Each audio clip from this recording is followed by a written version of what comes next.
Transport of water. ठीक है, तो यहाँ पे दो थ्योरीज थी। पहला आपका बल्क फ्लो और मास फ्लो बताया था, ये आपका प्रिंसिपल था। ठीक है, इस सिद्धांत पे क्या कहते हैं, वाटर ट्रांसपोर्ट किया जाता है। ठीक है, तो बल्क फ्लो में क्या बताया था, वाटर के साथ मिनरल्स एंड न्यूट्रिएंट्स जो हैं वाटर के साथ ही क्या किए जाते हैं, ट्रांसपोर्ट किए जाते हैं। ठीक है, with the help of xylem. ठीक है, फिर बल्क फ्लो मास फ्लो हो गया था। फिर उसके बाद रूट प्रेशर। अब रूट प्रेशर के बीच में हम दो तीन चीजें क्या कहते हैं आगे बढ़ गए थे। तो यहाँ पे पहली एक चीज थी जो आपका ट्रांसपोर्ट था, वाटर का ट्रांसपोर्ट। ठीक है, वो मैंने थोड़ा लेट बाद में लिखा था।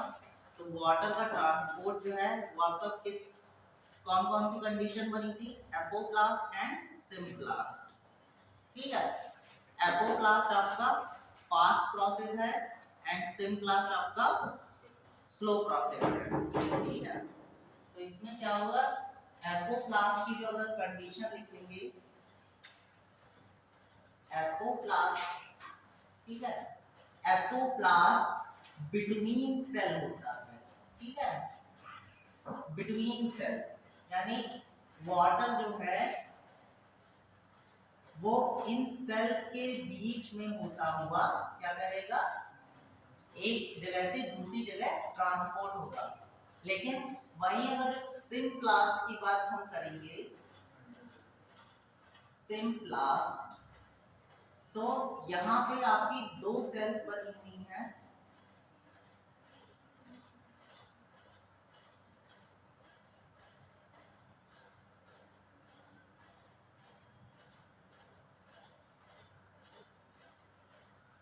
दो सेल्स बनी हुई हैं। इन सेल्स के माध्यम से क्या करेगा, जैसे एपोप्लास्ट में क्या कहते हैं सेल्स के बीच से आया, फिर ये वाटर क्या करेगा, सेल के अंदर क्या करेगा, सेल के अंदर एंटर करेगा, और ये एंटर करते हुए सेल से होता हुआ फिर क्या करेगा, जहां पे सेल क्या करेगी, एक एपर्चर बनाएगी, वहीं से क्या करेगा, आपका जाइलम तक पहुंच जाएगा। ठीक है, ये आपका जाइलम बना हुआ है। ठीक, तो एपोप्लास्ट आपका फास्ट प्रोसेस है और सिम्प्लास्ट आपका स्लो प्रोसेस है। ठीक है, तो और सिलेक्शन लेयर कौन सी लिखवाई थी, रूट हेयर से सबसे पहले कहां पहुंचेगा, एपिप्लामा में, एपिप्लामा से फिर कॉर्टेक्स में, कॉर्टेक्स से फिर हाँ थोड़ा तेज बोलो सुनाई दे हमें,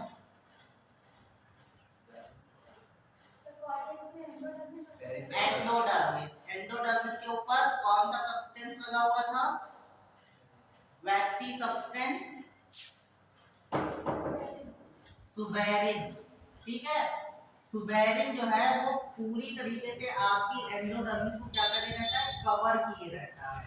ठीक है, तो कहीं कहीं पे जहां पे जिस जगह पे सुबेरिन जो है एक पोर बनाएगा, जहां सुबेरिन वहां पे अपनी जगह छोड़ देगा, वहीं से क्या होगा, वहीं पे एक पोर बन जाएगा और क्या करेगा, वाटर वहां पे आपकी एंडोडर्मिस में एंटर हो जाएगा, और यहीं पे सिलेक्शन होता है आपके न्यूट्रिएंट्स का। ठीक है, कौन से न्यूट्रिएंट्स आपके क्या कहते हैं प्लांट को उसकी जरूरत है और कौन से नहीं जरूरत है, वो वहीं पे रोक दिए जाते हैं। वो तब एक्सेप्ट किए जाएंगे जब उनकी जरूरत होगी। ठीक है, उसके बाद सुबेरिन हो गया, सुबेरिन से होके सुबेरिन क्या बनाएगा, एक प्रोटेक्टिव लेयर बनाता है, जिसकी वजह से अंदर जो क्या कहते हैं वाटर पोटेंशियल है, वाटर की कैपेसिटी है, वो अच्छी खासी बनी रहे ताकि प्लांट अंदर से सूखने ना पाए। ठीक है, कभी कभी देखा होगा कि प्लांट बाहर से तो सूखा रहता है लेकिन अंदर से क्या होता है, अंदर से हरा रहता है, या उसके अंदर द वाटर मॉइस्चर बना रहता है, वो इसी वजह से एंडोडर्मिस जो है उस जगह को प्रोटेक्ट रखती है। सुबेरिन जो है, सुबेरिन वैक्सी सब्सटेंस होता है, वो वाटर के ट्रांसपिरेशन को रोकता है, ठीक है। उसके बाद एपोप्लास्ट, सिम्प्लास्ट हो गया, एपोप्लास्ट। अब यहाँ पे ये दोनों प्रोसेस जो है वाटर एब्जॉर्प्शन में काम आते हैं, ठीक है। ये दोनों प्रोसेस जो है ये आपके वाटर के एब्जॉर्प्शन में काम आते हैं।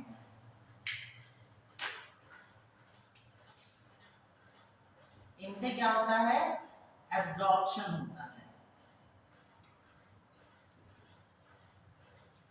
ठीक। उसके बाद थ्योरी आती है आपकी रूट प्रेशर की।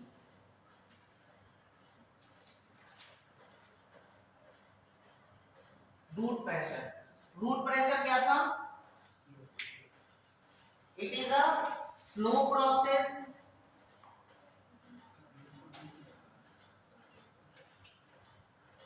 है और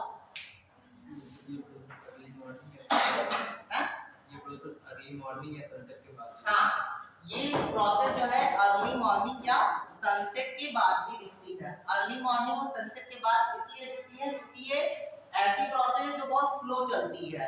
इसमें क्या कहते हैं, वाटर जो है बहुत ही स्लो मीडियम, क्या कहते हैं, बहुत ही स्लोली मूव करता है। ये क्या करेगा, जैसे एब्जॉर्प्शन हो रहा है, मिनरल्स जो है सबसे पहले एब्जॉर्प्शन किसका होता है?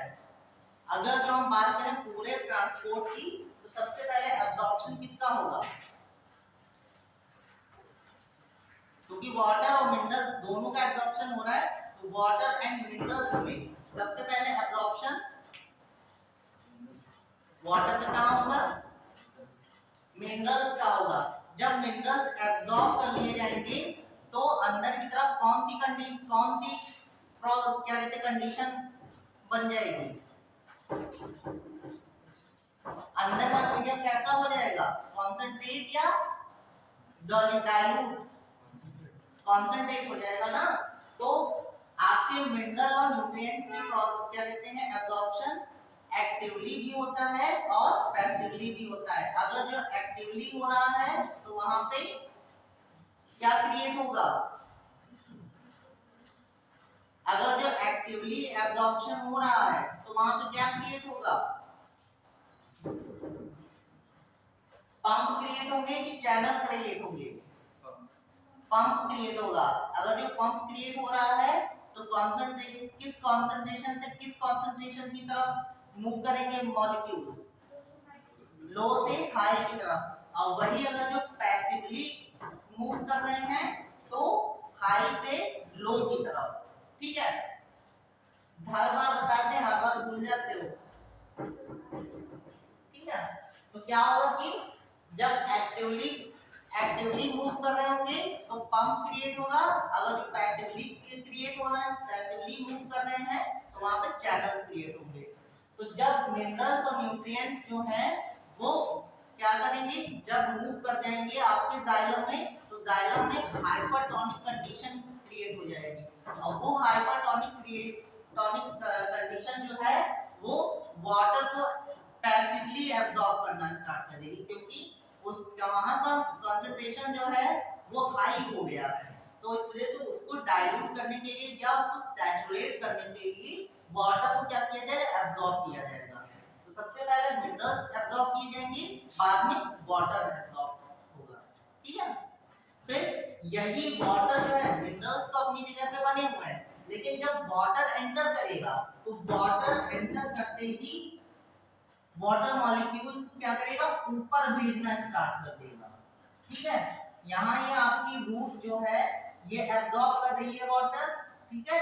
तो जैसे जैसे वाटर यहाँ वहां पे वाटर का कंसंट्रेशन बढ़ेगा, वाटर को क्या करेगा, ऊपर मूव करना स्टार्ट कर देगा, ठीक है।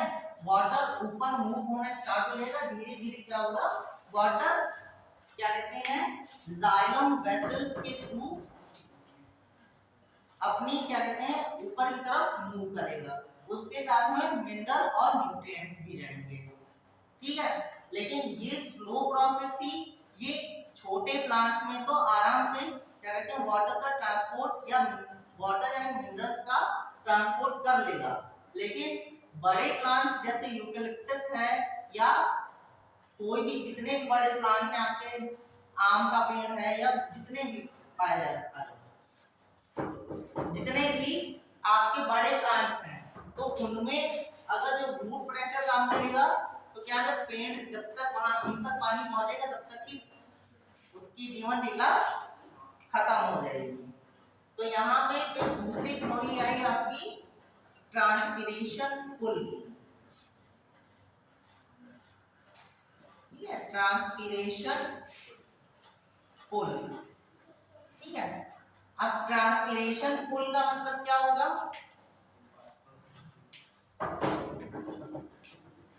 ठीक है, वहां पे हमने डायग्राम बनाया था, ये आपके जाइलम बने हुए हैं, ठीक, ये बाहर का आपका क्या है स्टेम है, स्टेम से लगी हुई है लीव्स लगी हुई है, ठीक, वाटर का एब्जॉर्प्शन हुआ, ठीक है। अब लीफ पे पाए जा रहे हैं आपके, लीफ के निचले भाग में आपके स्टोमेटा प्रेजेंट होते हैं, ठीक है। इनसे वाटर गैसियस फॉर्म में क्या करता है बाहर निकलता रहता है, तो जितना वाटर जो है गैसियस फॉर्म में बाहर निकलता रहेगा तो यहाँ पे लीफ में क्या होगा एक प्रेशर क्रिएट होगा, ठीक है, यहाँ पे एक प्रेशर क्रिएट होगा, वो क्या करेगा वो वाटर की नीड को बढ़ाएगा, तो जैसे जैसे वाटर ट्रांसपिरेट होगा या बाहर निकलेगा उसके साथ उसके तो पत्ती में क्या होगा एक प्रेशर क्रिएट होगा, वो प्रेशर क्या करेगा कि आपके वाटर को क्या करें अट्रैक्ट करेगा या उसको उसके लिए एक चैनल होना चाहिए, वो उस चीज को क्या करेगा ये कहते हैं कि एक सेंसेस क्या कहते हैं आपके जाइलम को भेजेगा, तो वही सेंसेस क्या करेंगे वाटर को ऊपर की तरफ खींचने का काम करेंगे, ठीक है। तो यहाँ पे वेसल्स जो आपकी जाइलम वेसल्स हैं वो क्या करेंगी वाटर को ऊपर खींचने का काम करेंगी। तो यहाँ पे एक थ्योरी लग रही थी, यहाँ पे प्रिंसिपल लग रहा था cohesion tension, cohesion tension transpiration, हाँ एडहेशन की बात अलग करेंगे, ठीक है, कोहेशन टेंशन लास्ट में ट्रांसपिरेशन, लास्ट का वर्ड बताओ, तीन वर्ड तो हमने बता दिए,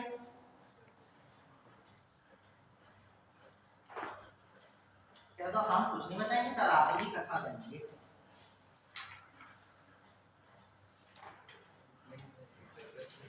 हाँ हाँ कोहेशन एक आपका कोहेशन था, दूसरा टेंशन था, टेंशन यहाँ पे सरफेस टेंशन हो गया, तीसरा था ट्रांसपिरेशन, चौथा वर्ड था चौथा एक और वर्ड था ठीक है अभी बता रहे हैं।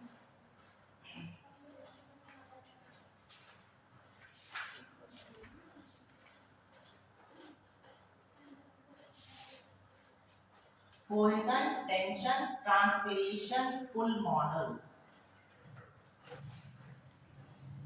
लिखवाया था,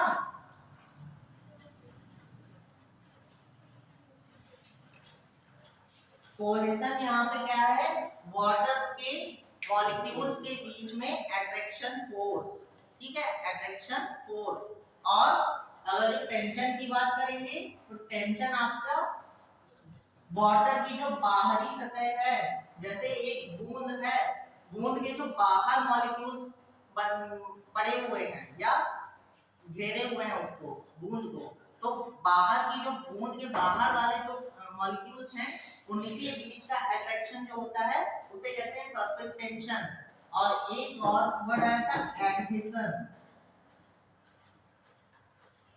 एडहेशन का मतलब है कि वाटर और वेसल्स के बीच का फ्रिक्शन, ठीक है।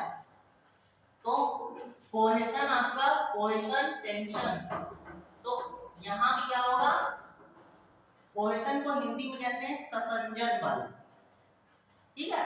वाटर मॉलिक्यूल्स के बीच में क्या लगता है, ससंजन बल लगता है, जो क्या कहते हैं वाटर के मॉलिक्यूल्स को आपस में जोड़े रखने का काम करता है, ठीक।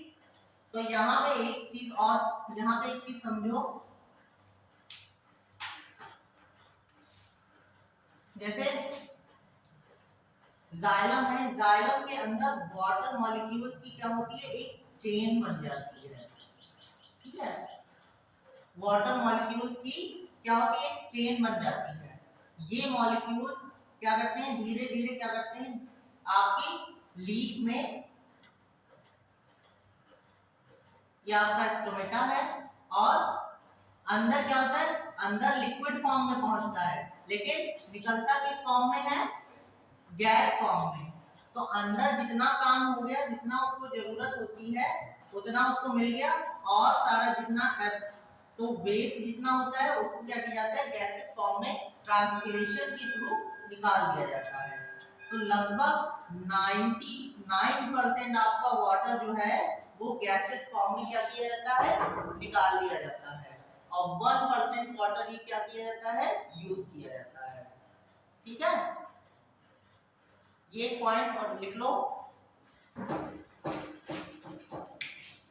देखो, in the process of transpiration,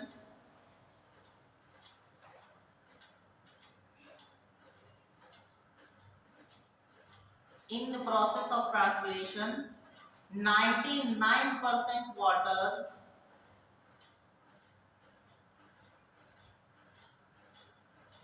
99% water evaporated by stomata,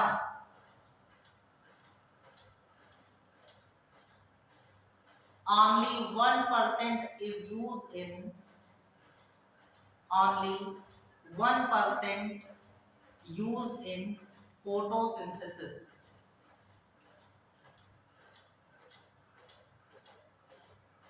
ठीक है। तो यहाँ पे एक और चीज हमने बताई थी, वाटर जब गैसियस फॉर्म में निकलेगा तो यहाँ पे कौन सी गैस एक्सेप्ट की जाएगी, स्टोमेटा से CO2। क्या करेंगे, कहेंगे कि जितनी क्या कहते हैं H2O गैसियस फॉर्म में निकलेगा और CO2 अंदर एक्सेप्ट किया जाएगा। तो एक तो ठीक है, वो थोड़ा सा और आगे की बात। तो ट्रांसपिरेशन को समझ में आया कि ट्रांसपिरेशन में क्या होगा, जितना वाटर क्या कहते हैं गैसियस फॉर्म में निकलेगा उसकी नीड यहाँ पे उतनी ज्यादा हो जाएगी, ठीक है। वही क्या कहते हैं, वही फोर्स लगेगा और वाटर ऊपर की तरफ खींच लिया जाएगा, यानी क्या कहते हैं गुरुत्वाकर्षण के, क्या कहते हैं ग्रेविटेशन के विरुद्ध यहाँ पे काम हो रहा है, ठीक है। तो जितना जितना यहाँ से बाहर निकलेगा उतने की यहाँ नीड होगी, और उतना ही वाटर क्या किया जाएगा, यहाँ से एब्जॉर्ब किया जाएगा, ठीक। एक एब्जॉर्प्शन की है, एब्जॉर्प्शन में आपका एपोप्लास्ट एंड सिम्प्लास्ट काम करता है। आ जाओ, कहाँ थी इतने दिन, और वाटर को ऊपर पहुंचाने के लिए root pressure and transpiration pull, okay. Root pressure में यार ये स्लो प्रोसेस है, और ट्रांसपिरेशन पुल आपका फास्ट प्रोसेस है, ठीक। यहाँ पे क्या कहते हैं, अगर जो एब्जॉर्प्शन की बात करेंगे तो एपोप्लास्ट आपका फास्ट प्रोसेस है, सिम्प्लास्ट आपका स्लो प्रोसेस है, ठीक। चलो इतना समझ में आएगा, ये कॉन्सेप्ट है, ओवरऑल कॉन्सेप्ट है आपका ट्रांसपिरेशन का, ठीक है।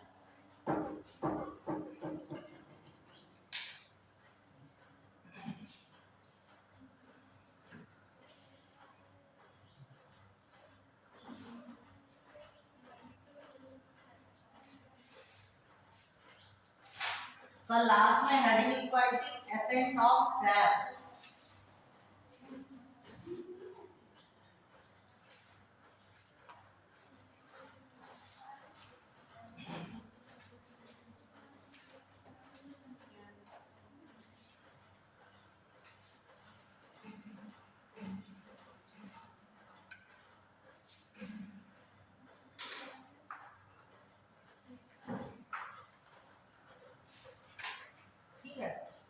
यहाँ पे एसेंट का मतलब है पाथ,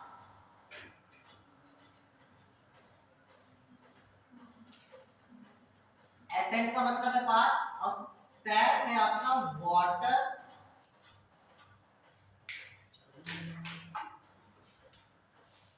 सैप यहाँ पे आपका है वाटर प्लस मिनरल्स।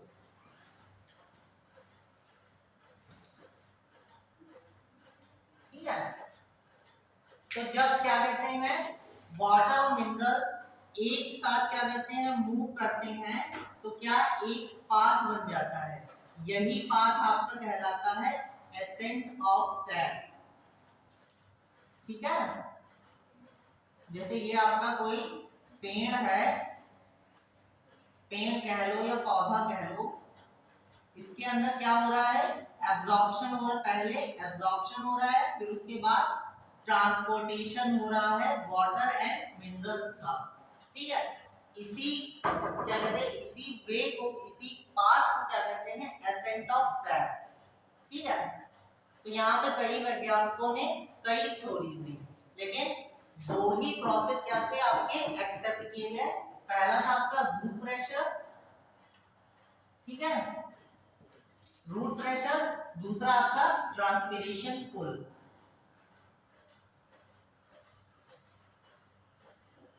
ट्रांसपिरेशन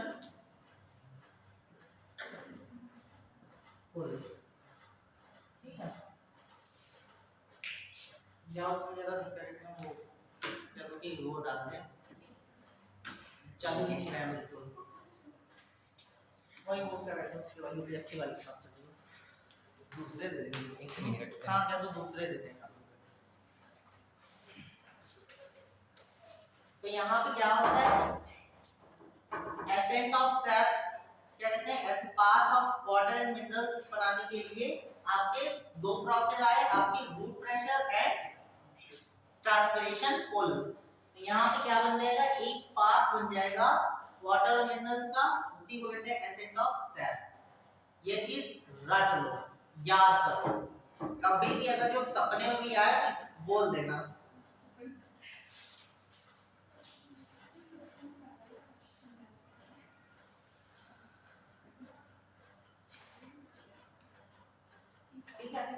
तो कभी कभी देखे होंगे कि छोटे छोटे पौधे जो होते हैं बहुत ज्यादा धूप होती है तो क्या हो जाते हैं मुरझा जाते हैं। ठीक है, लेकिन शाम होते ही वो फिर से जैसे पहले होते हैं वैसे ही हो जाते हैं। तो वहां पे क्या होता है आपका जो ट्रांसपिरेशन है उसका रेट हाई हो जाता है और उतनी वाटर की क्या कहते हैं वाटर की सप्लाई या मिनरल्स की सप्लाई उसे नहीं मिलने पाती है। ट्रांसपिरेशन तो बहुत ज्यादा हो जाता है लेकिन उस लेवल में आपका क्या कहते हैं वाटर सप्लाई नहीं हो पाता है। इसीलिए कंडीशन कौन सी आती है विल्टिंग की कंडीशन आती है और वहां पे क्या टूटता है आपका एसेंट ऑफ सैप जो है उसमें ब्रेकेज हो जाता है। ठीक है, तो दोपहर के टाइम में अक्सर जो क्या कहते हैं पौधे होते हैं छोटे वाले वो क्या हो जाते हैं मुरझा जाते हैं, तो उनमें कौन सा यही एसेंट ऑफ सैप जो है इसका पाथ जो क्या होता है उसमें ब्रेकेज आ जाता है और जैसे ही शाम होती है रूट प्रेशर जो है अपना काम करना स्टार्ट करता है। वो धीरे धीरे क्या करता है उसकी स्पीड स्लो होती है लेकिन धीरे धीरे क्या करता है पूरे प्लांट में क्या करता है वाटर की सप्लाई पहले जैसे कर देता है और क्या हो जाता है वहीं पे और जैसे जैसे ही शाम होती है स्टोमेटा जो होते हैं वो क्लोज हो जाते हैं तो ट्रांसपिरेशन क्या हो जाता है रुक जाता है, रुक जाता है या उसकी प्रोसेस जो होती है वो स्लो हो जाती है। ठीक, जब स्लो हो जाएगी तो वाटर का लॉस कम हो जाएगा और जब जैसे ही वाटर का लॉस कम होगा रूट प्रेशर जो है धीरे धीरे उसके सारे पार्ट्स में वाटर के लेवल को मेंटेन कर देगा। ठीक, वहीं पे क्या वहां पे क्या होगा कोहेशन और एडहेशन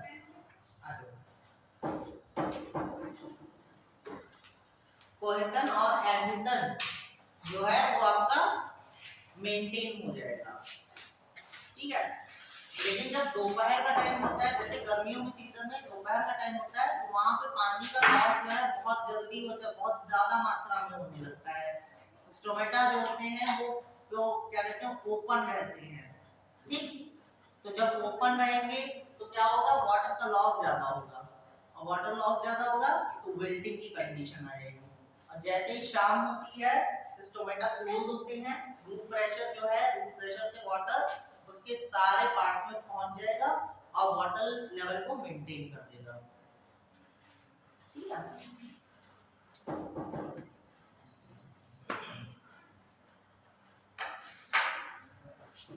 ठीक है, तो एसेंट ऑफ सैप में क्या होता है, एसेंट ऑफ सैप आपका वाटर और मिनरल्स का एक पाथ है, ठीक है, जो क्रिएट होता है रूट प्रेशर और ट्रांसपिरेशन पुल के थ्रू, ठीक है। लेकिन जब कंडीशन आती है कि हायर लेवल के प्लांट्स, जो हायर प्लांट्स होते हैं उनमें क्या होता है, ट्रांसपिरेशन पुल जो है वो बहुत ज्यादा, उसकी जो क्या कहते हैं, उसका मैग्नीट्यूड जो होता है या उसका प्रोसेस जो होता है बहुत ही फास्ट होता है, तो वहां पे क्या होता है, वाटर लेवल मेंटेन करते रहते हैं। लेकिन जैसे हर्बेशियस प्लांट्स होते हैं, तो हर्बेशियस प्लांट्स में कहते हैं वाटर जो है रूट प्रेशर के थ्रू ही क्या कहते हैं, मेनली रूट प्रेशर के थ्रू क्या किया जाता है, पहुंचाया जाता है। तो वही रूट प्रेशर जब जब वाटर के लेवल को मेंटेन नहीं कर पाता है तो आपका एसेंट ऑफ सैप जो है वहां पे ब्रेकेज हो जाता है, उसमें ब्रेकेज हो जाता है। और अगर जो ब्रेकेज हो जाएगा तो क्या होगा, विल्टिंग की कंडीशन आ जाएगी, ठीक। यही आपका है accent of SAP.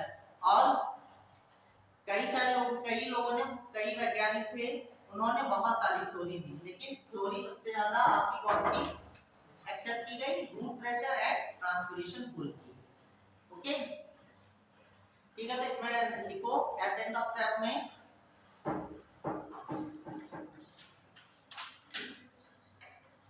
Accent of SAP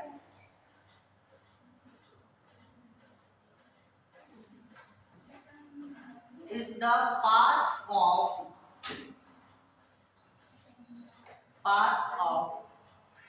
water and minerals.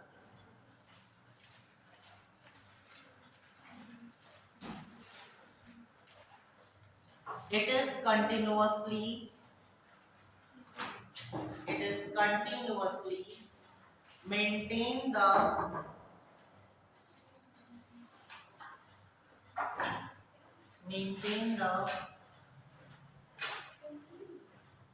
need of water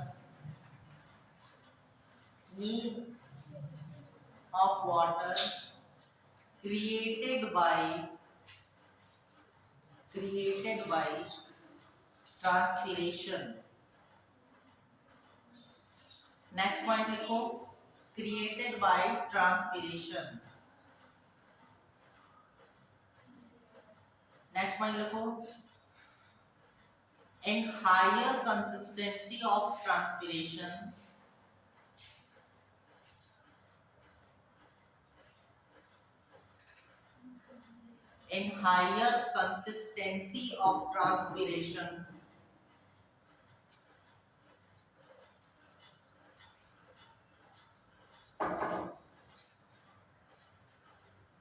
higher plants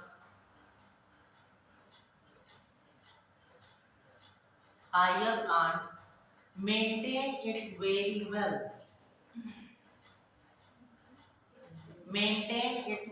well,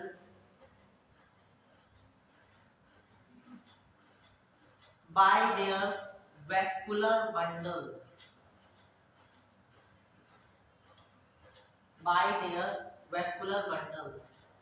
next point लिखो,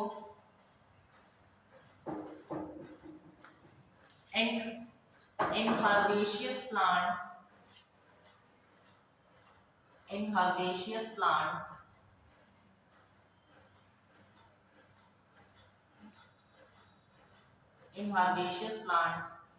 transpiration rate is high if transpiration rate, if लगा लो आप पे, if transpiration rate is high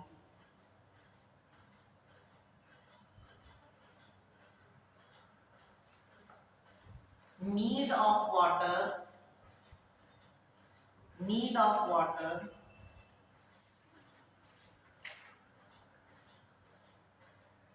not completed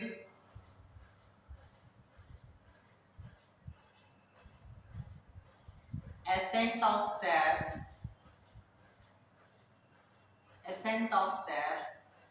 create breakage create breakage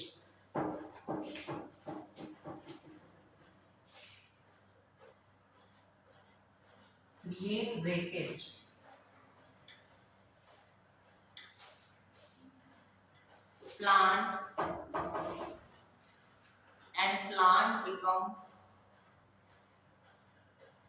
become wilted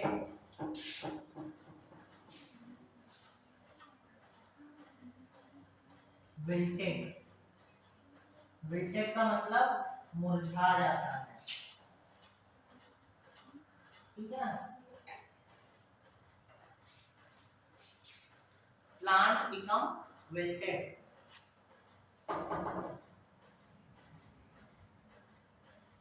next point लिखो,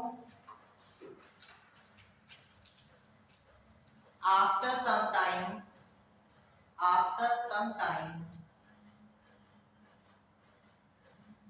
when transpiration rate is low, when transpiration rate is become low,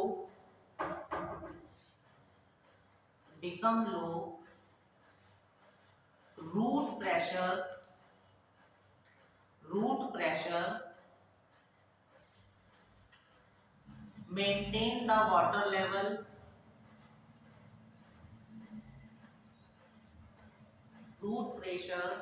maintain the water level, and plant again become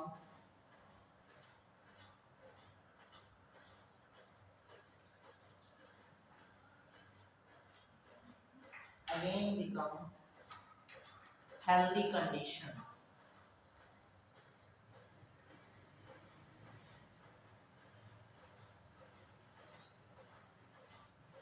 ठीक है, तो यहाँ पे accent of SAP क्या है, आपका path है वाटर एंड मिनरल्स का। जब भी ट्रांसपिरेशन रेट हाई होगा तो हायर प्लांट्स में जो आपके वेस्कुलर बंडल्स हैं उनमें क्या होगा कि ये जो ट्रांसपिरेशन पुल की प्रोसेस जो है वो बढ़ जाएगी। लेकिन हर्बेशियस प्लांट्स में क्या होता है, वाटर लेवल रूट प्रेशर से मेंटेन किया जाता है। तो जैसे जैसे ट्रांसपिरेशन रेट बढ़ेगा रूट प्रेशर का इतना फोर्स नहीं होता है कि वो वाटर की नीड को कंप्लीट कर पाए। तो वहां पे क्या होगा, एसेंट ऑफ सैप में ब्रेकेज आ जाएगा। ठीक है, तो जैसे ही ब्रेकेज आएगा प्लांट क्या हो जाएगा, मुरझा जाएगा या विल्टिंग की कंडीशन आ जाएगी। जैसे ही क्या होगा, आपका ट्रांसपिरेशन रेट कम होगा। ठीक है, ट्रांसपिरेशन रेट कम होगा तो रूट प्रेशर क्या करेगा, वाटर के लेवल को फिर से मेंटेन कर देगा और प्लांट पहले की कंडीशन में ही आ जाएगा। ठीक है, नेक्स्ट हेडिंग डालो, स्टोमेटा मैकेनिज्म।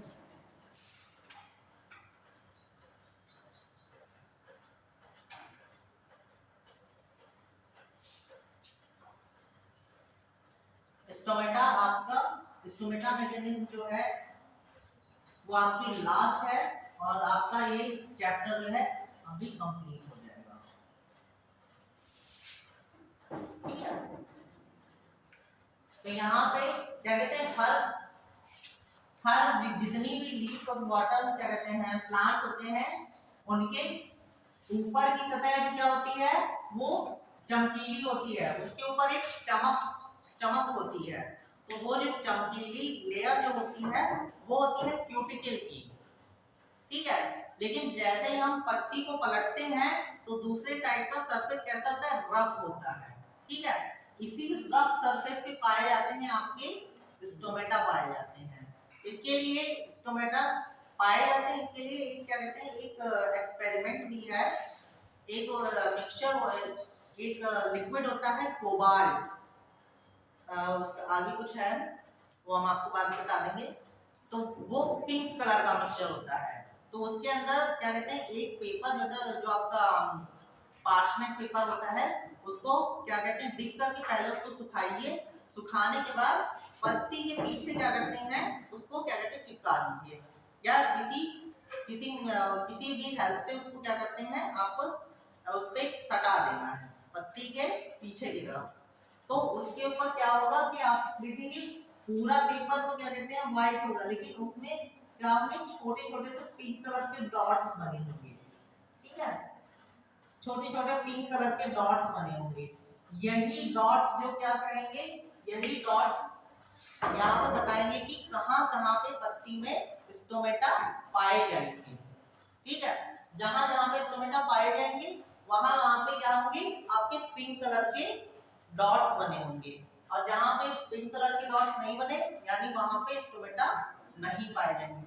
यानी कि ये एक्सपेरिमेंट इसलिए किया गया ताकि पता चल सके कि ऐसी जैसे वाटर उनके अंदर जा रहा है, ठीक, लेकिन किस कंडीशन क्या होता है जो वाटर बाहर निकल जाता है हम लोगों को दिखाई नहीं देता है, क्योंकि वाटर वहां पे किस फॉर्म में निकल रहा होता है, गैसियस फॉर्म में निकल रहा होता है, इसी वजह से हम लोगों को नहीं दिखाई देता है, ठीक है।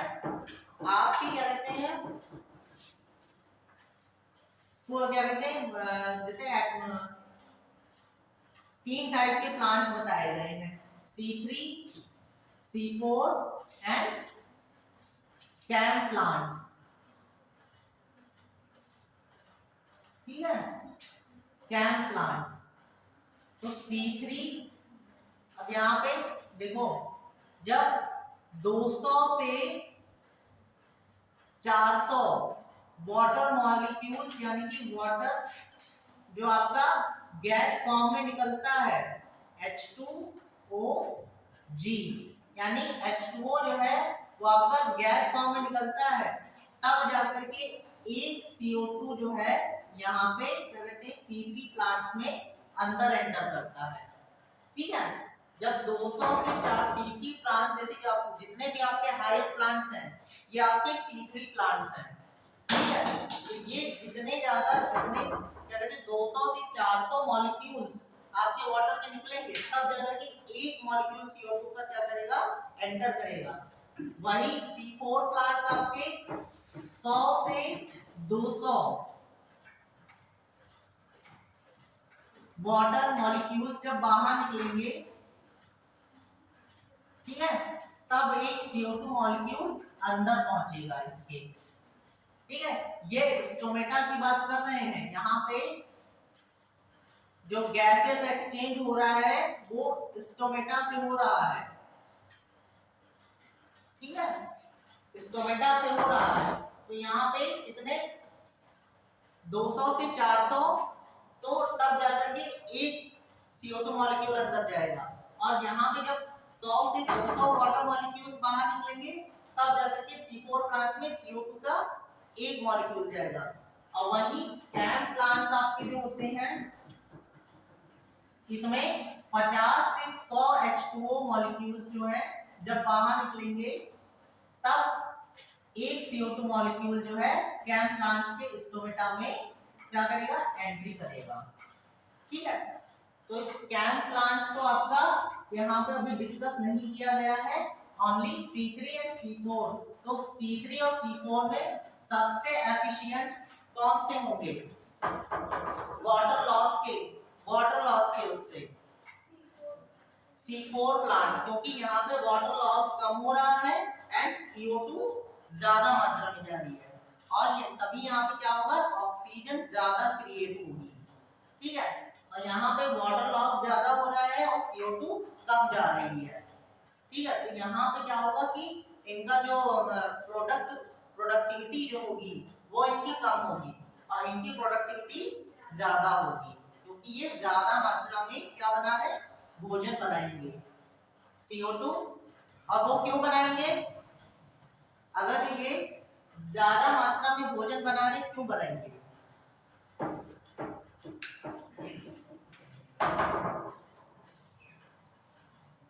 बताओ। अगर ये कम मात्रा में बना रहे हैं फोटोसिंथेसिस इनकी ज्यादा हो रही है इनकी कम हो रही है, लेकिन फिर भी प्रोडक्टिविटी इनकी ज्यादा है, इनकी कम क्यों है? क्योंकि जो भी फूड या फूड बनाते हैं उसका मेन कंपोनेंट क्या होता है? ग्लूकोज होता है। ग्लूकोज किससे बना होता है? क्या? तो जैसे main component carbon, hydrogen and oxygen होता है, ठीक है? तो कार्बन और ऑक्सीजन किससे मिलता है? कार्बन और ऑक्सीजन आपके CO2 प्रोवाइड करता है और हाइड्रोजन वाटर प्रोवाइड करता है। ऑक्सीजनिक क्या होती है? ऑक्सीजनिक फोटोसिंथेसिस, ठीक है? तो यहाँ पे कार्बन और ऑक्सीजन CO2 प्रोवाइड करेगा और हाइड्रोजन सिर्फ यहाँ पे वाटर किस लिए यूज होता है? हाइड्रोजन आयंस को प्रोवाइड कराने के लिए। यहाँ की जो ऑक्सीजन है ये एटमॉस्फेयर में फ्री कर दी जाती है। ओके,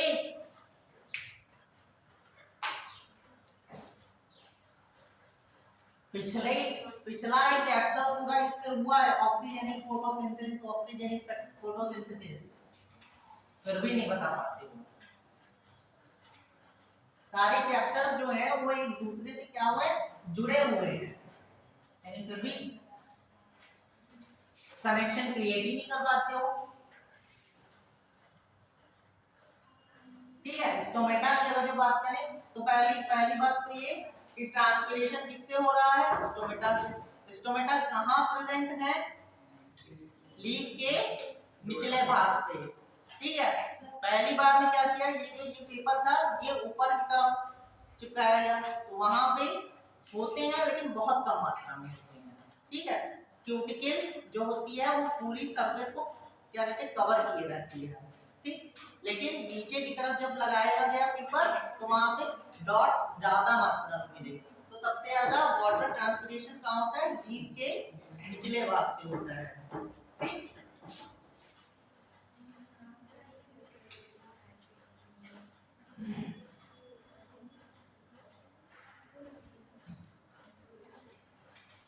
ठीक है, तो यहाँ पे स्टोमेटा का डायग्राम बनाओ।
बातें कर रहे हो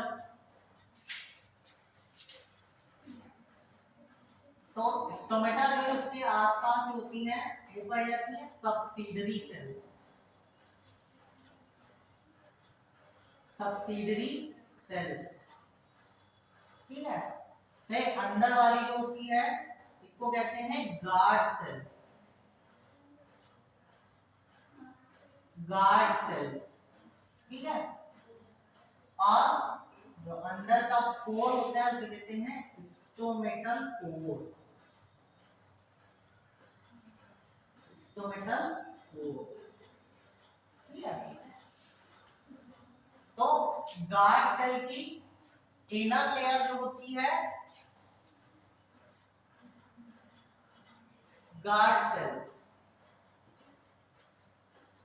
ठीक है? गार्ड सेल में दो लेयर होती हैं, एक होती है इनर और दूसरी होती है आउटर। ठीक है, इनर लेयर थिक होती है और आउटर लेयर थिन होती है। ठीक है, और इन दोनों के बीच में पाए जाते हैं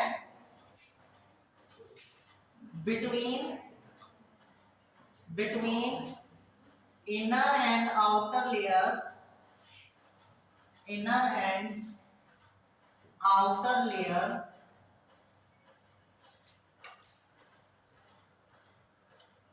microfibrils are present।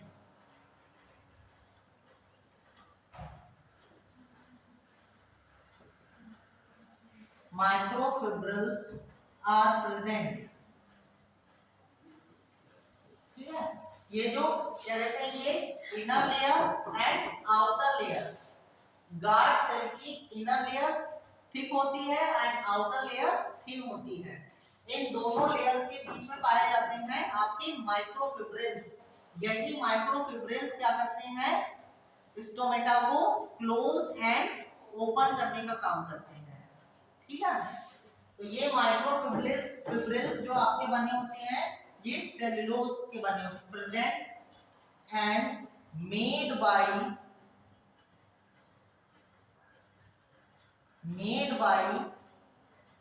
सेलुलोज।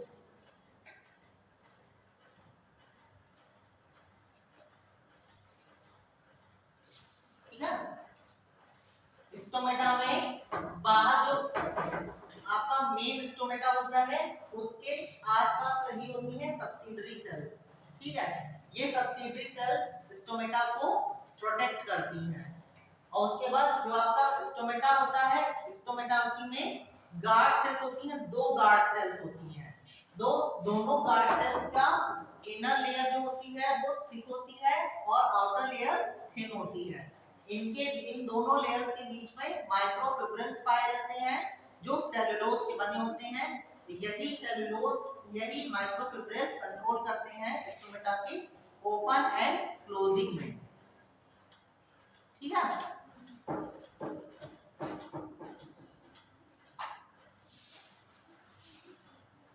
ये इतना नोट कर लिया,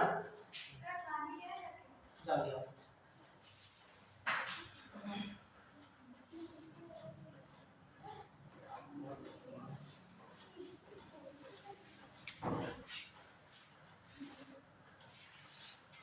दोनों लोग जाओगे, एक लोग जाओ, तो दोनों बॉटल खोल कर लाओ। हाँ, तो यहाँ पे क्या होगा कि स्टोमेटल पोर जो है वो क्या होगा, किससे गार्ड रहेगा, गार्ड सेल से।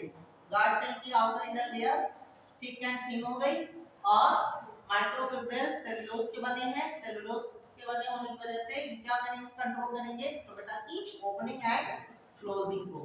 ठीक, अब ओपनिंग और क्लोजिंग होगी कैसे,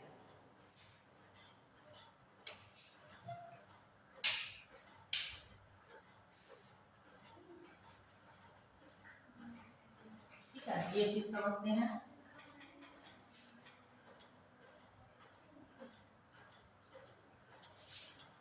तो ओपनिंग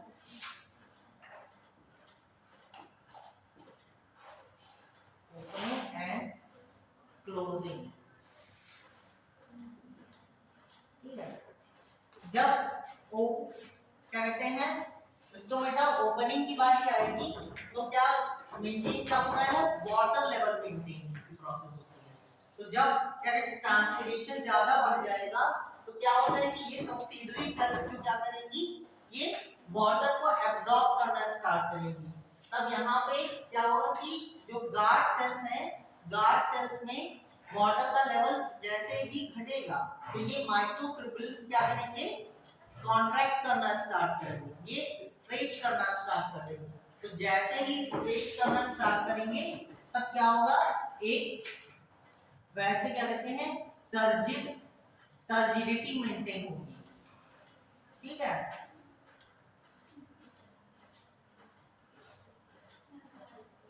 देखो ट्रांसपिरेशन स्टार्ट होगा,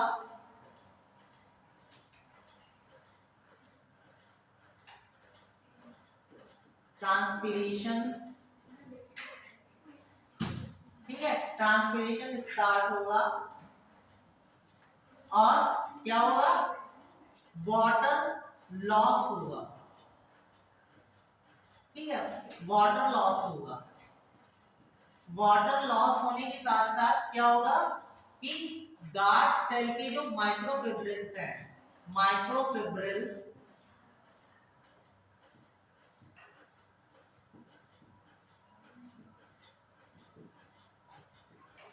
माइक्रोफिब्रिल्स क्या होंगे, कॉन्ट्रैक्ट होंगे।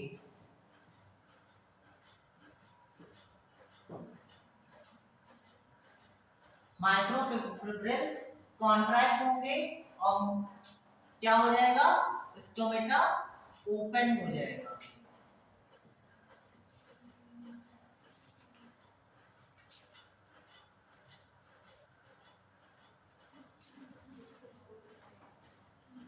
स्टोमेटा ओपन, ठीक है। यहां पे एक सब्सटेंस काम करता है जिसे कहते हैं potassium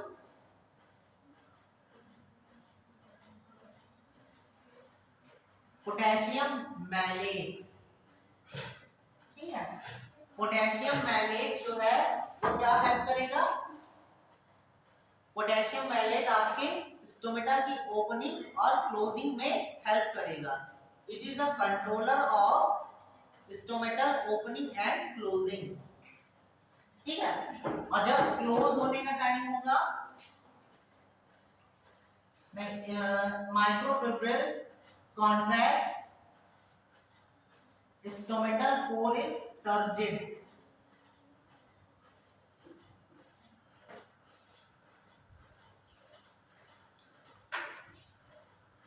stomatal guard cell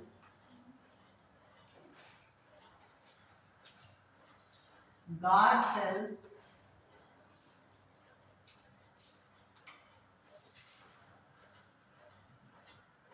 become turgid,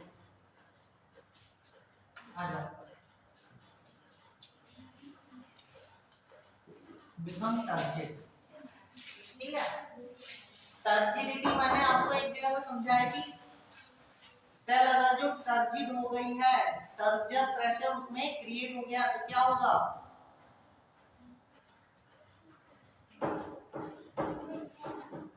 टर्जर pressure,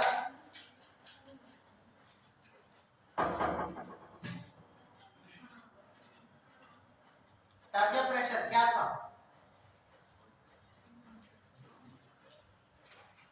isotonic, hypotonic, hypertonic पढ़ाया था। आइसोटोनिक में क्या हो रहा था, वाटर का लॉस भी हो रहा था, वाटर क्या किया जाता है, एक्सेप्ट भी किया जा रहा था। यहाँ पे एक सैचुरेशन पॉइंट था, तो सेल्स क्या होगी, सेल का स्ट्रक्चर क्या होगा, सेल का स्ट्रक्चर क्या होगा, मेंटेन रहेगा, ठीक है, आइसोटोनिक कंडीशन में, ठीक है। हाँ, आइसोटोनिक कंडीशन में यहाँ पे ट्रांसपिरेशन हो भी रहा है, ट्रांसपिरेशन और वाटर एब्जॉर्प्शन का क्या कहते हैं जो लेवल है वो मेंटेन रहेगा। तब क्या होगा कि सेल का स्ट्रक्चर, सेल के स्ट्रक्चर में कोई भी बदलाव नहीं आएगा। लेकिन हाइपोटोनिक कंडीशन में क्या होगा, हाइपोटोनिक में ये होगा कि वाटर एब्जॉर्प्शन तो होता रहेगा लेकिन ट्रांसपिरेशन लेवल जो क्या होगा वो कम होगा, तो सेल क्या हो जाएगी, स्वेल हो जाएगी। अब वहीं पे आएगी आपकी कंडीशन हाइपरटोनिक की। हाइपरटोनिक क्या करेगा, हाइपरटोनिक में सेल से ट्रांसपिरेशन जो है वो बहुत ज्यादा मात्रा में होगा, लेकिन एब्जॉर्प्शन जो है, एब्जॉर्प्शन लेवल जो होगा वो कम होगा। तो एब्जॉर्प्शन लेवल जब कम होगा तो अंदर से वाटर क्या होगा, एब्जॉर्ब क्या कहते हैं, ट्रांसपिरेट बहुत ज्यादा हो जाएगा। और वहां पे कंडीशन आती है प्लाज्मोलिसिस की, ठीक है। प्लाज्मोलिसिस, प्लाज्मोलिसिस को हिंदी में क्या बताया था, प्लाज्मोलिसिस,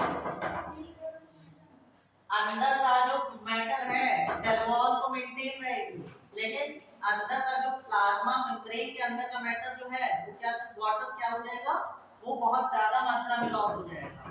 तो क्या इस कंडीशन को कहते हैं, अंदर का जो वाटर है वो बाहर निकल जाएगा, इसी को कहते हैं, क्या कहते हैं, प्लाज्मोलिसिस।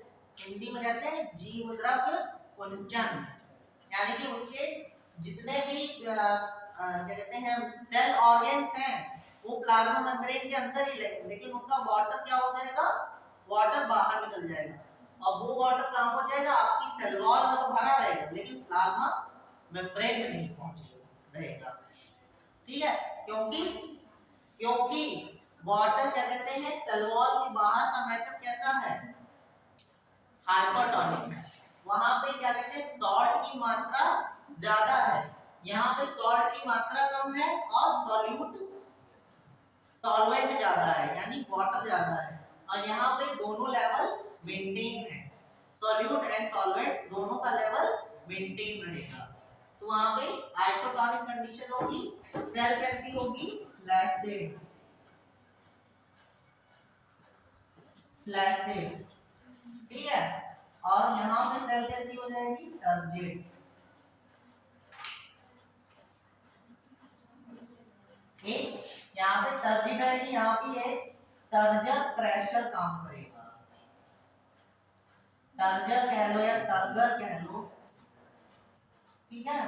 अगर जो सेल के बाहर का मीडियम हाइपरटोनिक है तो सेल वॉल पे क्या कहते हैं, सेल पे एक टर्गर प्रेशर काम करेगा, जिससे अंदर का जो मैटर है प्लाज्मा मेम्ब्रेन का वाटर जो है वो बाहर निकलना स्टार्ट हो जाएगा।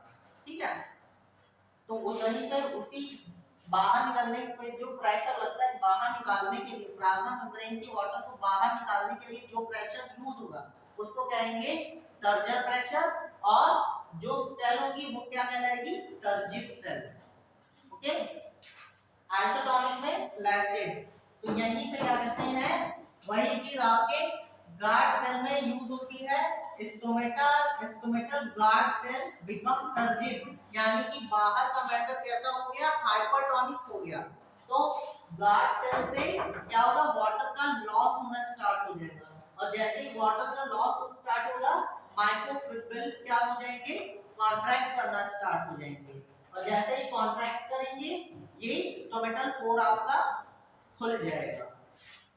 ठीक है, स्टोमेटल पोर खुल जाएगा, वाटर यहाँ से गैसेस फॉर्म में निकलने लगेगा। ठीक है, और जब क्लोजिंग का टाइम होगा तो वहां पे ट्रांसपीरेशन यदि इसी का उल्टा होगा, ट्रांसपीरेशन रेट घट जाएगा, वाटर लॉस कम हो जाएगा, माइक्रोफिब्रिल्स क्या हो जाएंगे, फूल जाएंगे, यानी उनमें कॉन्ट्रैक्शन खत्म हो जाएगा, कॉन्ट्रैक्शन कम हो जाएगा और stomatal guard cell become flaccid हो जाएंगे। स्टोमेटल गार्ड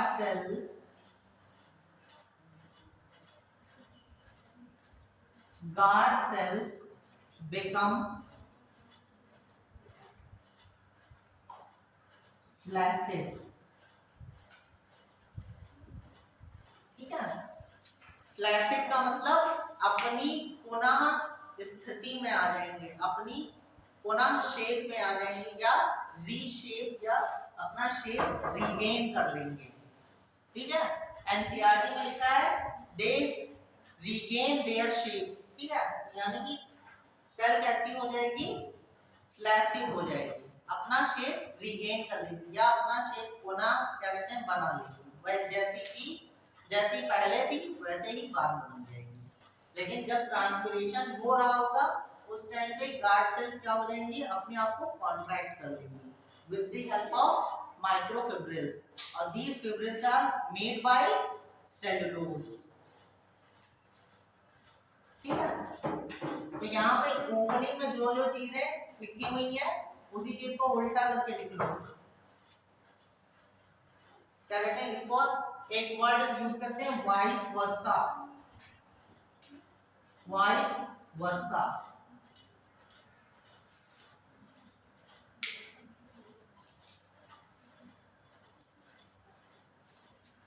यानी कि ओपनिंग में जितने टर्म यूज किए हैं उन्हीं के ऑपोजिट।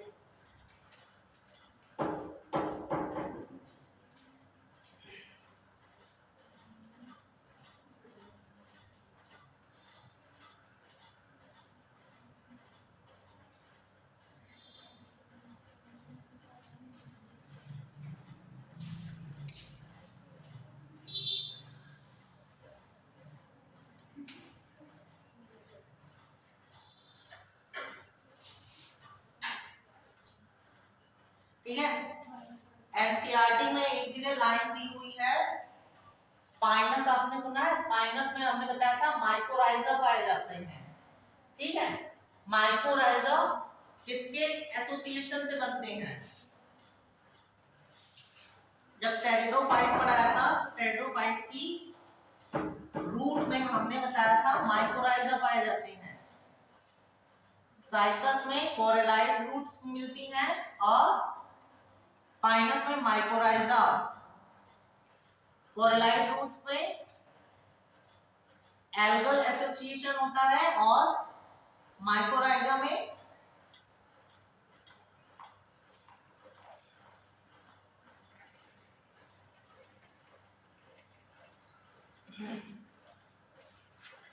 बस पन्ना पलटना शुरू। बताओ, कोरेलाइट रूट्स में एल्गल एसोसिएशन होता है और माइकोराइजा में फंगल एसोसिएशन होता है। एल्गल एसोसिएशन जो है वो हेल्प करता है नाइट्रोजन फिक्सेशन में। क्या कहते हैं? एल्गल, एल्गी जो होते हैं, जो आपकी कोरेलाइट रूट्स में मिलते हैं, वो नाइट्रोजन फिक्सेशन का काम करते हैं। लेकिन वहीं पे माइकोराइजा जो है वो फास्फोरस का सिंथेसिस करते हैं पाइनस में। ठीक है, तो यहाँ पे एक लाइन लिखी हुई है कि जो root of pinus there are found mycorrhiza, mycorrhiza helps in synthesis of phosphorus. ठीक है, वो प्लांट को क्या कराते हैं? फास्फोरस प्रोवाइड कराते हैं और वहीं पे पूरा प्लांट जो है वो उनको नाइट्रोजन और क्या कहते हैं ग्लूकोज प्रोवाइड कराता है।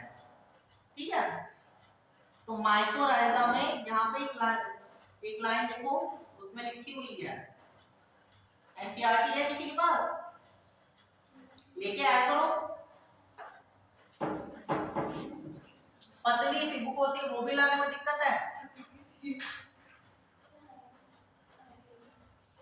ठीक है, यहाँ पे देखो क्या कहते हैं, आपका पेज नंबर 185 का सबसे लास्ट पैराग्राफ है, उसमें लिखा हुआ है some plants have additional structure associated with them help in water absorption. A mycorrhiza is a symbiotic association of fungus with root. The fungal filaments form network around the young root or they parental the root cells. ठीक है, they penetrate the root cells. ठीक है, तो ये water absorption में भी help करते हैं और फास्फोरस सिंथेसिस में भी हेल्प करते हैं। ठीक है, एंड उसके बाद में देखो the fungus provide minerals and water to the root. In turn the root provide sugar and nitrogen containing compound to the mycorrhizae. ठीक है, ये लाइन पूछी जा चुकी है नीट में। ठीक है, अगर जो रूट में पाए जा रहे हैं तो वाटर का भी एब्जॉर्प्शन करेंगे और मिनरल्स का भी एब्जॉर्प्शन में हेल्प करेंगे, लेकिन मेनली वर्क इनका क्या होता है? फास्फोरस सिंथेसिस का। ठीक है, ठीक है, तो यहाँ पे स्टोमेटा की ओपनिंग एंड क्लोजिंग हो गई, यहीं पे आपका चैप्टर क्या हो गया? क्लोज हो गया। ठीक है, अगर जो कोई क्वेरी हो तो वो हमसे पूछ लें, कोई भी क्वेश्चन हो तो आगे चल के हम पूछना। जो भी क्वेरी हो पूछ लेना जरूर, ठीक है।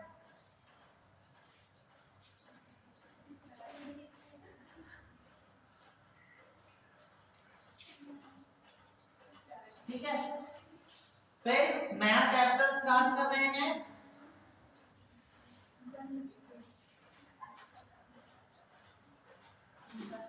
रूट प्रेशर को थोड़ा कायदे से तैयार कर लेना, क्योंकि रूट प्रेशर से आपके सवाल पूछे जाते हैं। रूट प्रेशर का इतना ज्यादा कोई काम नहीं होता है, लेकिन एनसीईआरटी ने रूट प्रेशर को ज्यादा ही इलैबोरेट किया है,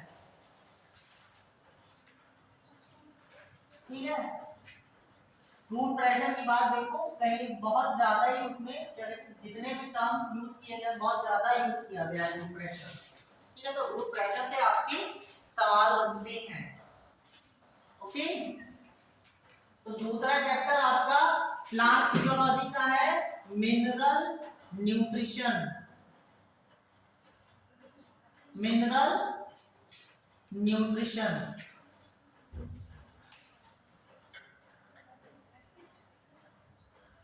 ठीक है। तो हमने आपको न्यूट्रिशन क्या कहते हैं उसमें पढ़ाया था। प्लांट फिजियोलॉजी का दूसरा चैप्टर है मिनरल न्यूट्रिशन। अगर जो हम फूड की क्या कहते हैं, फूड की थ्योरी अगर जो रीड करते हैं तो हमारा फूड कितने टाइप का होता है, कितने फॉर्म में होता है। अगर जो केमिकल कॉम्पोजिशन की बात करें, at the term of chemical composition,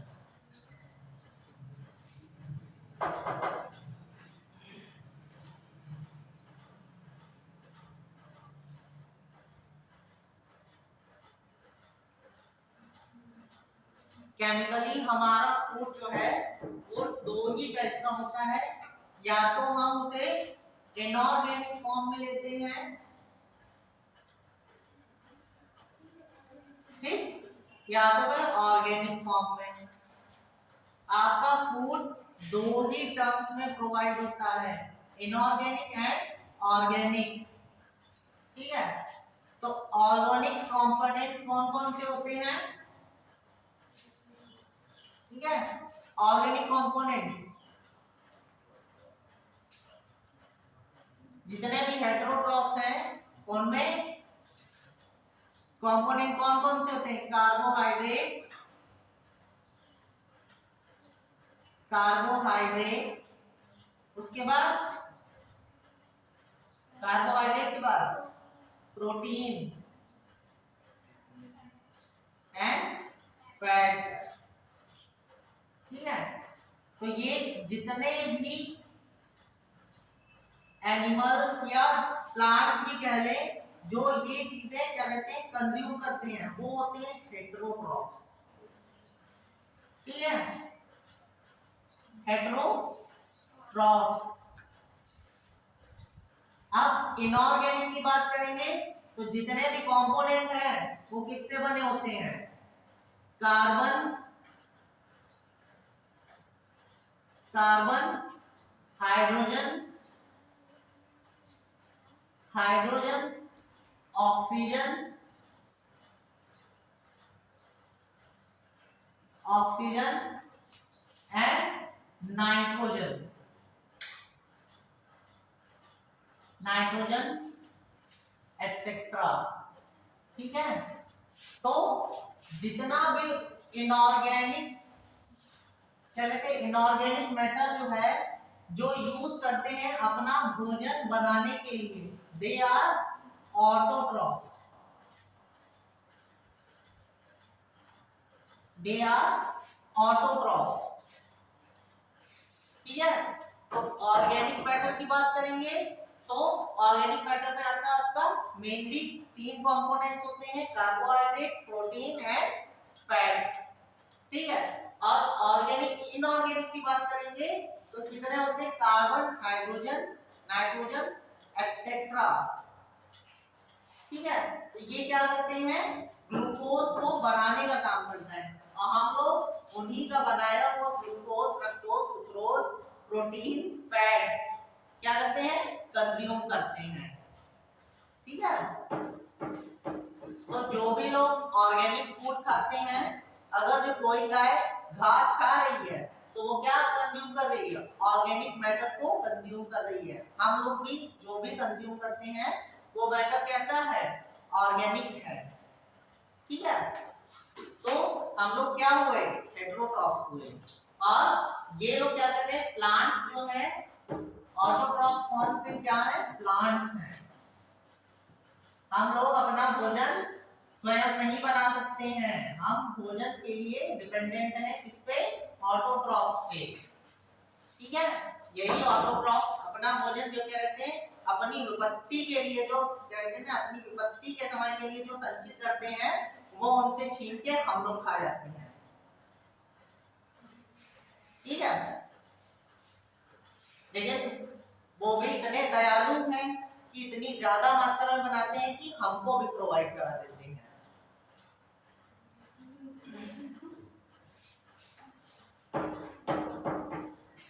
ठीक है, तो जो जितना भी फूड है वो आपका क्या कहते हैं, जितना भी फूड आपकी पृथ्वी पे क्या कहते हैं वो प्रेजेंट है, वो या तो फिर इनऑर्गेनिक फॉर्म में है या ऑर्गेनिक फॉर्म में है।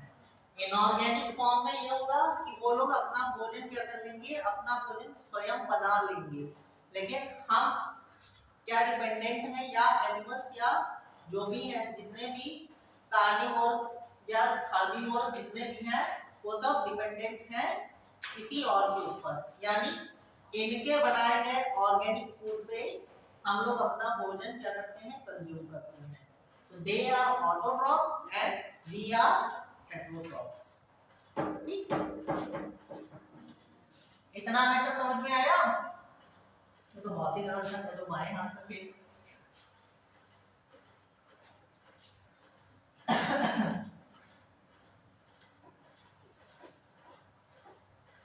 फिर यहाँ पे जब मिनरल न्यूट्रिएंट्स की बात होती है,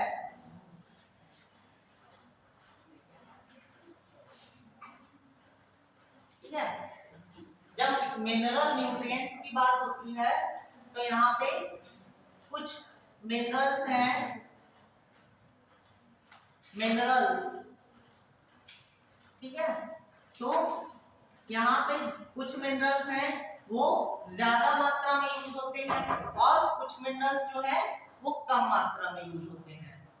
ठीक है, तो इस चीज का पता लगाने के लिए क्या किया गया कि एक टेक्निक यूज की गई कि प्लांट्स जो है किस मिनरल पे कैसा बिहेव, क्या कहते हैं, कैसा बिहेव क्रिएट करते हैं। तो इसको जानने के लिए उन्होंने एक क्या कहते हैं टेक्निक लगाई, जिसको कहते हैं, अरे कौन सी खेती होती है जिसमें लिक्विड से, जिसमें क्या कहते हैं मिट्टी का यूज ना करके लिक्विड का यूज किया जाता है, हाइड्रोपोनिक्स। ठीक है, तो हाइड्रोपोनिक्स जो है टेक्निक लगाई गई, हाइड्रोपोनिक्स। ठीक है, तो इसमें क्या किया गया, आपकी क्या कहते हैं एनसीईआरटी में डायग्राम बना हुआ है। जैसे यहाँ पे एक तरफ से क्या किया जा रहा है, ये प्लांट है, प्लांट की ये जड़ है। ठीक है, और यहाँ पे क्या किया है, वाटर भरा हुआ है। एक तरफ से एयर पाइप करी जा रही है, ठीक है, एक तरफ से एयर पाइप करी जा रही है, दूसरी तरफ से मिनरल्स इसमें डाले जा रहे हैं। ठीक है, ठीक है, इसमें कई सारे जो भी कार्बन, नाइट्रोजन, ऑक्सीजन जो भी है वो इसको प्रोवाइड किया जा रहा है। और ये क्या बना हुआ है, ये पूरा आपका वाटर भरा हुआ है। तो यहाँ पे क्या किया गया कि सबसे पहले क्या किया, मिनरल्स जो है पहले सभी मिनरल्स समान मात्रा में दिए गए, फिर उनमें से क्या किया गया कि जो कुछ मिनरल्स जो है वो कम किए गए। तो प्लांट ने अपना एक बिहेवियर शो किया उसके लिए कि उसकी कमी से कुछ सिम्टम्स हैं जो उसके ऊपर दिखाई दिए। तो यानी कि उसी कंडीशन में क्या किया गया, इनको दो पार्ट्स में डिवाइड किया गया। हाइड्रोपोनिक्स क्या कहते हैं, आपकी जो एक्सपेरिमेंट थ्योरी थी उसके ऊपर सारे मिनरल्स का क्या किया गया, सारे मिनरल्स को स्टडी किया गया कि कौन सा मिनरल जो है पौधे को ज्यादा जरूरी है और कौन से मिनरल्स जो है वो कम मात्रा में चाहिए। तो यही चीज इसी चीज को डिस्कस किया गया और मिनरल्स को दो पार्ट्स में डिवाइड किया गया, macro and micro. Macro, micro and activator. ठीक है, कुछ मिनरल्स ऐसे थे जो क्या करते थे कि फोटोसिंथेसिस या उनके अंदर चलने वाली प्रोसेस को क्या करते, कंट्रोल करते थे, एक्टिवेट करते थे या उसको कंट्रोल करते थे। तो इसको क्या कहा गया, एक्टिवेटर। ठीक है, तो मैक्रो न्यूट्रिएंट्स आपके 9 थे, माइक्रो 8 और एक्टिवेटर आपकी 4 थे। ठीक है, 9 micro, 8 micro and 4 activator. Total मिला के कितने हुए, टोटल मिला के 21। 9 8 17, 17 4 21। तो 21 न्यूट्रिएंट्स आपके पास अगर जो अवेलेबल हैं तो आप क्या करें, किसी भी प्लांट की ग्रोथ अच्छी तरीके से कर पाएंगे। ठीक है, तो पहला पॉइंट लिखो,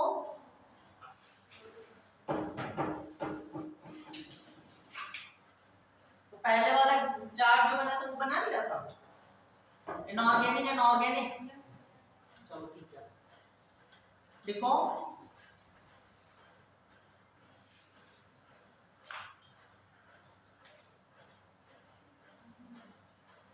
soil is the dilute solution of, ये इसके पहले चैप्टर का पहली लाइन है लेकिन यहां पे लिखवा रहे हैं, soil is the dilute solution of minerals।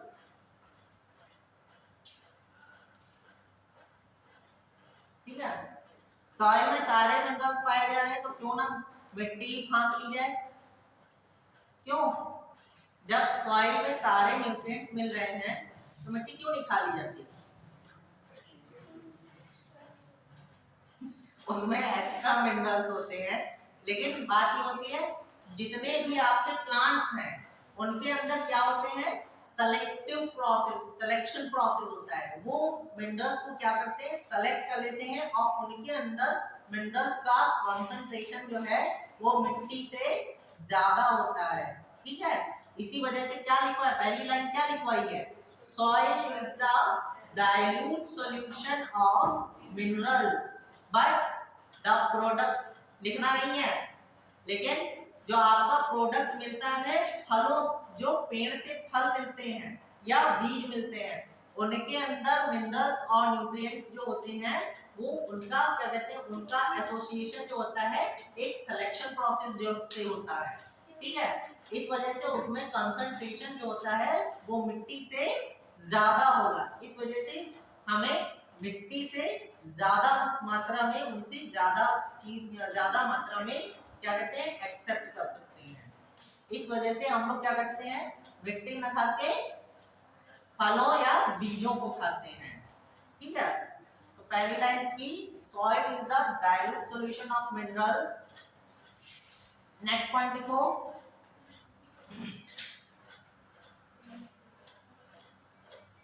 Next point लिखो, these are and plants have highly selective capacity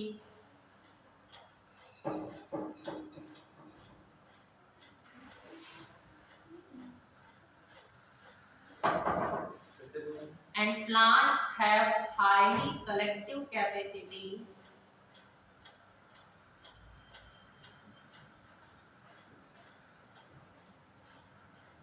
to absorb these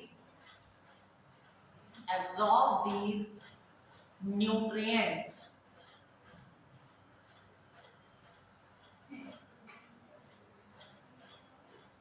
next point लिखो, every plants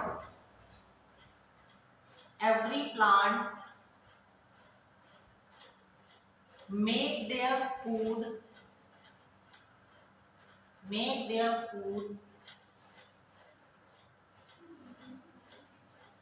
by absorption of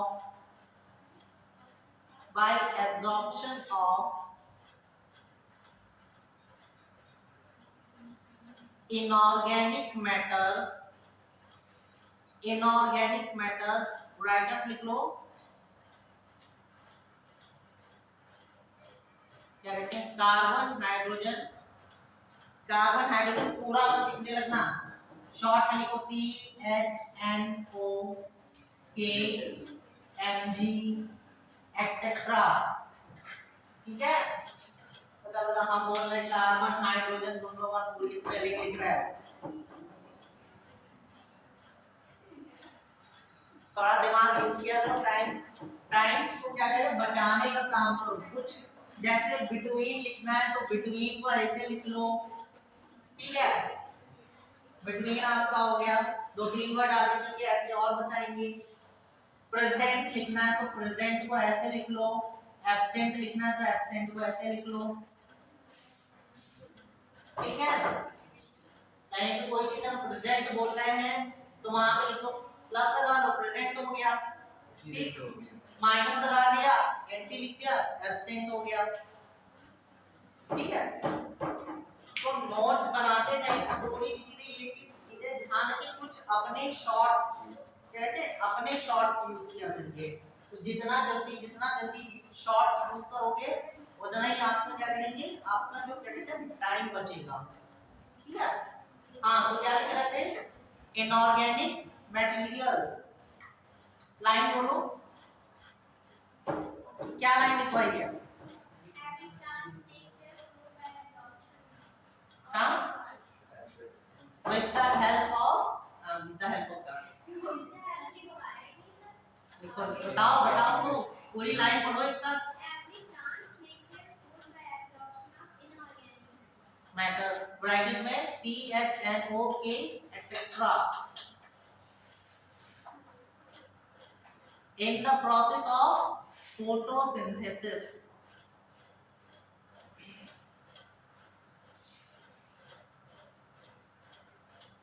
next point लिखो, scientist Julius Sachs, JULIUS, Julius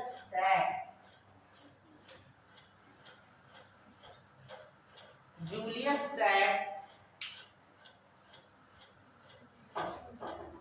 bracket लिख लो, 1860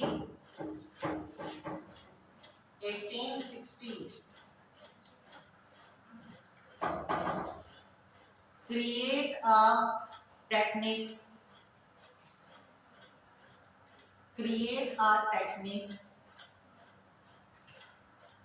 common लिखो, create a technique, he growing the plant in liquid medium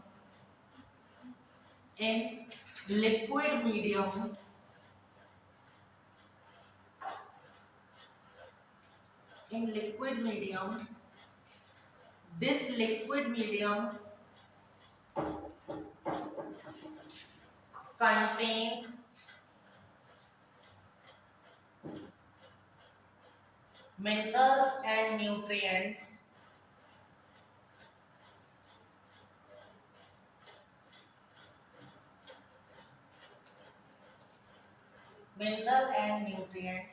with water,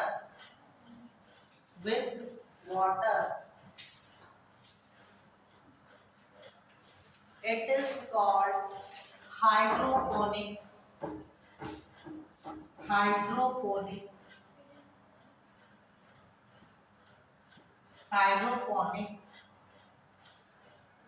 technique,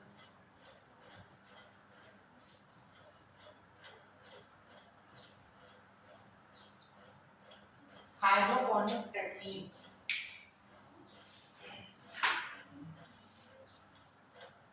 bye this technique, next point लिखो, by this technique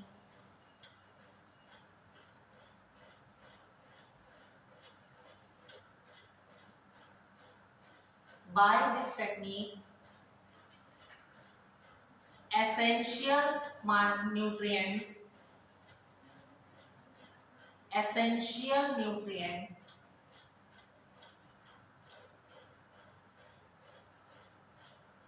are essential nutrients are identified and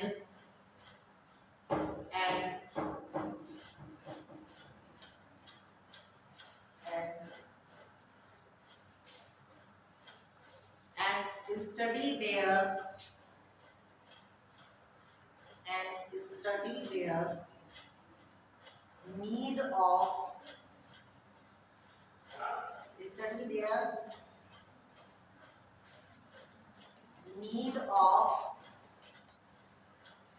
मात्रा क्या कहेंगे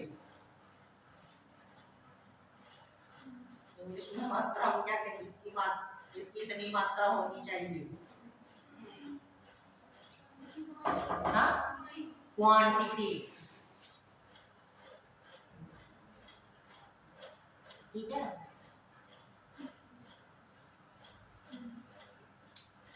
next point लिखो,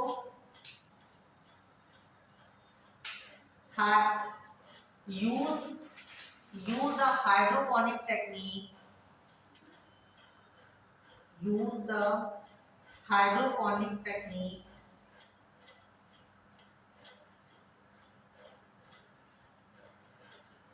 many commercial vegetables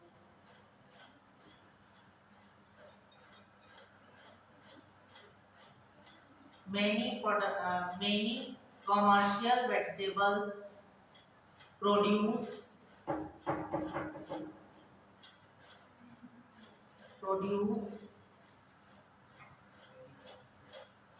example में लिख लो,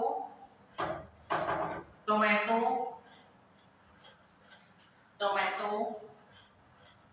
seedless cucumber,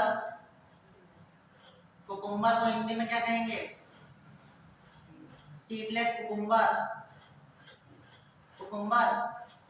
खीरा, seedless खीरा यानी बीज रहित, tomato, seedless cucumber and mainly commercial vegetables,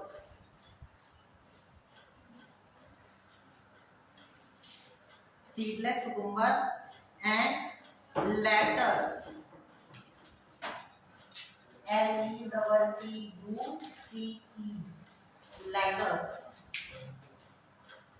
ठीक है। चलो आज के लिए इतना ही रखो, वीडियो ऑफ करो।